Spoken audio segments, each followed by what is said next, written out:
भगवान श्री कृष्ण कहते हैं कि जो आसानी से मिल जाता है वो हमेशा तक नहीं रहता, जो हमेशा तक रहता है वो आसानी से नहीं मिलता। भगवान श्री कृष्ण के इन्हीं विचारों के साथ आज की प्रसिद्ध पौराणिक कथा शुरू करते हैं। जय श्री राधे कृष्णा। महर्षि भृगु ब्रह्मा जी के मानस पुत्र थे। उनकी पत्नी का नाम ख्याति था, जो दक्ष की पुत्री थी। महर्षि भृगु सप्तर्षिमंडल के एक ऋषि हैं। सावन और भाद्रपद में वे भगवान सूर्य के रथ पर सवार रहते हैं। एक बार की बात है, सरस्वती नदी के तट पर ऋषिमुनि एकत्रित होकर इस विषय पर चर्चा कर रहे थे कि ब्रह्मा जी, शिव जी और श्री विष्णु में सबसे बड़े और श्रेष्ठ कौन है। इसका कोई निष्कर्ष न निकलता देख उन्होंने त्रिदेवों की परीक्षा लेने का निश्चय किया और ब्रह्मा जी के मानस पुत्र महर्षि भृगु को इस कार्य के लिए नियुक्त किया। महर्षि भृगु सर्वप्रथम ब्रह्मा जी के पास गए। उन्होंने न तो प्रणाम किया और न ही उनकी स्तुति की। यह देख ब्रह्मा जी क्रोधित हो गए। क्रोध की अधिकता से उनका मुख लाल हो गया, आंखों में अंगारे दहकने लगे। लेकिन फिर यह सोचकर कि ये उनके पुत्र हैं, उन्होंने हृदय में उठे क्रोध के आवेग को विवेक बुद्धि में दबा लिया। वहां से महर्षि भृगु कैलाश गए।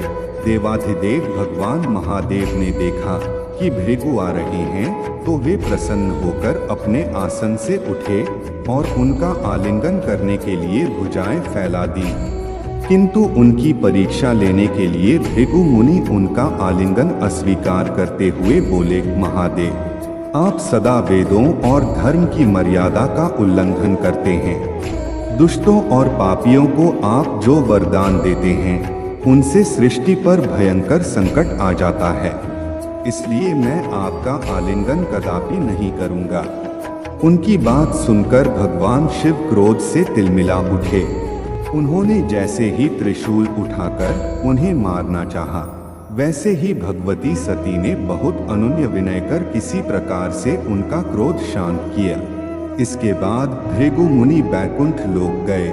उस समय भगवान श्री विष्णु देवी लक्ष्मी की गोद में सिर रखकर लेटे थे। भृगु ने जाते ही उनके वक्ष पर एक तेज लात मारी। भक्तवत्सल भगवान विष्णु शीघ्र ही अपने आसन से उठ खड़े हुए और उन्हें प्रणाम करके उनके चरण सहलाते हुए बोले, भगवान, आपके पैर पर चोट तो नहीं लगी? कृपया इस आसन पर विश्राम कीजिए। भगवान, मुझे आपके शुभ आगमन का ज्ञान न था, इसलिए मैं आपका स्वागत नहीं कर सका। आपके चरणों का स्पर्श तीर्थों को पवित्र करने वाला है। आपके चरणों के स्पर्श से आज मैं धन्य हो गया। भगवान विष्णु का यह प्रेम व्यवहार देखकर महर्षि भृगु की आंखों से आंसू बहने लगे। उसके बाद वे ऋषिमुनियों के पास लौट आए और ब्रह्मा जी, शिव जी और श्री विष्णु के यहाँ के सभी अनुभव विस्तार से कह बताया। उनके अनुभव सुनकर सभी ऋषिमुनि बड़े हैरान हुए और उनके सभी संदेह दूर हो गए। वास्तव में उन ऋषिमुनियों ने अपने लिए नहीं बल्कि मनुष्यों के संदेहों को मिटाने के लिए ही ऐसी लीला रची थी।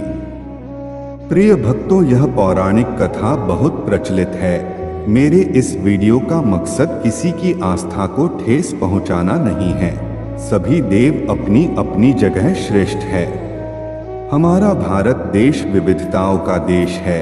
यहाँ अलग अलग धर्मों परंपरा को मानने वाले लोग रहते हैं। यही हमारे देश की विशेषता है।